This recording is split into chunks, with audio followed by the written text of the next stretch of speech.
testing process? Well, that would be critical testing processes. That's the one that is most applicable for self-assessment, and includes a lot of different things to look at. So I would say pick up a copy of that and work your way through it. And it's very, very detailed, so it should be real clear to you of these are the things that I need to consider. And there's even a hypothetical case study in there that tries to illustrate the different steps of the processes being carried out properly so that you can relate to it in a realistic manner as well.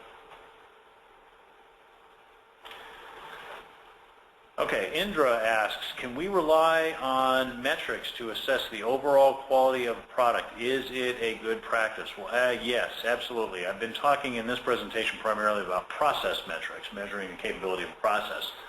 But certainly we can look at metrics to assess the quality of the product itself. One example would be the pie chart that I showed earlier that measured the residual level of quality risk on a product. So that's a measure of quality of the product and how at risk are we.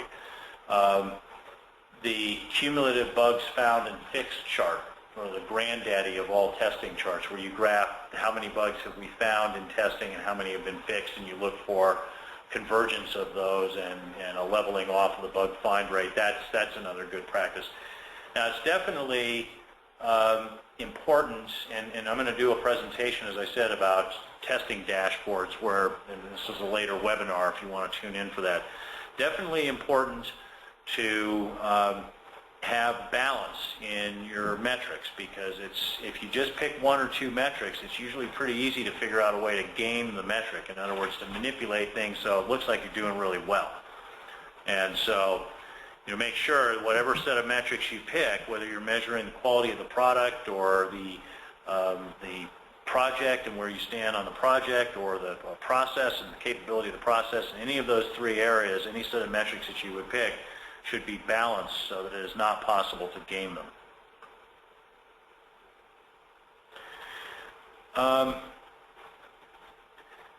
We have a question from Zumana. Do we have to use special tools in the testing process? If we don't use a tool, does our testing fail? What's the risk here? Well, no. You don't have to use tools in many situations, but there are some situations where you do have to. So, for example, performance testing. It's really not possible in most situations to do meaningful performance testing manually. So if you're called upon to do performance testing, you need a performance testing tool. But for most forms of functional testing, many forms of functional testing, you can get away with doing this manually. The problem that you're eventually going to run into if you're testing some product that is evolving over time, you're going to run into the regression problem. So as new features are added and as changes are made to this product, you need to retest not only the things that were added and changed, but also everything that was there before to some extent. This is what drives a lot of organizations to adopt tools like Quick Test Pro, for example, and other kinds of test automation, functional test automation tools. It's not so much that they're interested in testing functionality, as they're interested in testing regression of functionality.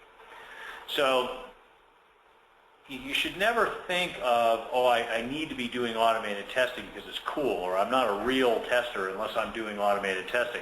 It's more a matter, again, as I was talking about at the outset, if you've got a nail, you need a hammer, right? So if you're in a situation where you've got a problem, like regression, like performance, like reliability that you need to test for, you're going to need a tool. And so, try to think of it that way, Zamana, rather than, I'm not cool, I'm not hip, I'm not a good tester if I'm not doing automated testing. Question from Karthik here. Is there any specific best practice to be considered for testing under Agile Scrum methodologies? Well, I've got a 90-minute answer to this question, which is called the recorded webinar that I did on this issue of Agile testing challenges. So I would, rather than try to get into this here, I'd say just go out to the website and take a look at the presentation that I did, or listen to the webinar that I did on Agile testing challenges. You can also find, there's an article that I wrote on it. It's in the most recent edition of Testing Experience magazine. So go to testingexperience.com and download that. It's an article called Agile Testing Challenges, imaginatively enough, and that's an excerpt from my latest book, Managing the Testing Process, 3rd edition, and that talks about what you need to think about to deal with Agile and Scrum.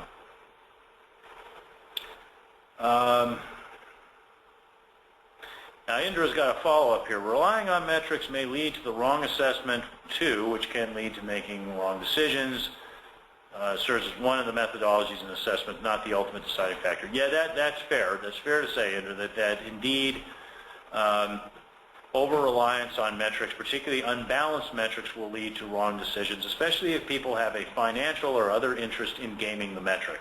The moment that people have some sort of personal or financial interest in gaming the metric, you're in deep trouble because they're going to do it. But you know, I mean, I think it is certainly possible to make a wrong decision based on a metric, but it's also very much possible to make wrong decisions because you're not basing it on a metric. One of my favorite examples of this is Aristotle back 2,500 years ago. One of the things that Aristotle said was that heavier objects fall faster than lighter objects. And for over 1,500 years, that was just taken as that's the way it is, you know. And it wasn't until Galileo decided to climb up in the Leaning Tower of Pisa, which was leaning a little less then, but still leaning a bit, with 2 different weight cannonballs, that the fallacy of Aristotle's statement was finally revealed to everybody. You know, he dropped the 2 different weight cannonballs, and it wasn't thud, thud, it was thud, you know, both at once, right? And the thing that's silly about this is, you know, it's not like they couldn't have done this in ancient Greece. You know, I mean, if you've ever seen pictures of ancient Greece, it's just this big, rugged coastside, right, with all these bluffs overlooking water. I mean, anybody could have gone up to the edge of one of these bluffs with 2 different weight rocks and dropped them and then gone back to Aristotle and said, dude, bad news. It wasn't splash, splash, it was splash, you know, and no, you're going to have to go rethink this thing.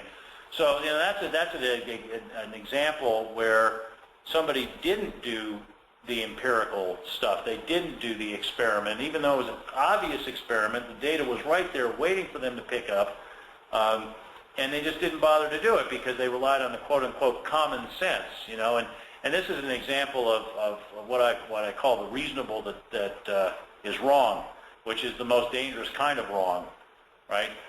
Something that sounds stupid and is wrong is not dangerous because people will go, well, that's stupid, I'm not going to do that. But something that sounds reasonable and is wrong is really dangerous because you have the problem of people acting on it.